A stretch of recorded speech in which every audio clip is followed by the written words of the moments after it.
It doesn't take long for the new guy in the office to become the center of attention. Some people will talk about how handsome he is, or isn't. Some people will talk about how smart he is, or isn't. Some people will engage in endless banter on the ties he wears, the lunches he brings, or the looks he gives the receptionist. We will make conscious or unconscious comparisons between him and us as we seek to win the approval of peers. The lower our self-esteem, the more critical we can be. It is the condemnation of others for the shoring up of ourselves. It is the foundation and the joy of gossip. As we all know, our shared tendency to define ourselves by defining others is as destructive as it is unhealthy. It drives lepers into colonies and gay teens to suicide. It is at the heart of bullying. And at the center of this imprudent behavior can be a theological conviction that shapes the way we see the world.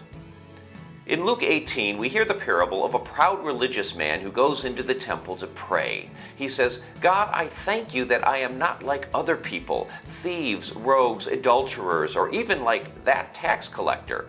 For in another part of the temple stood a tax man who was also praying, but whose prayer starkly contrasted with the religious man's.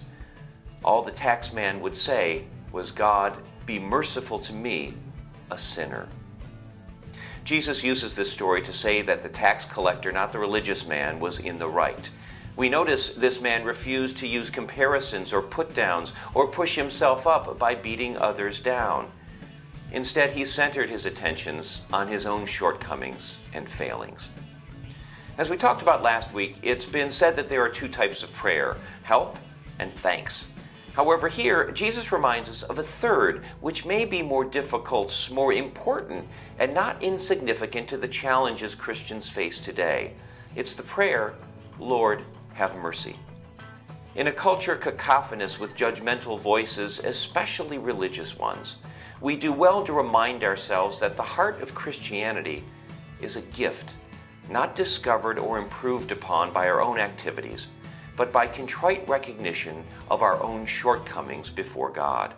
There is no reward in our feelings of superiority, only in the discovery of God's inconceivable mercy. In what ways do we judge, gossip, and seek to put ourselves above others? Why do we do it? And how can we make the prayer, "Lord, have mercy," our prayer?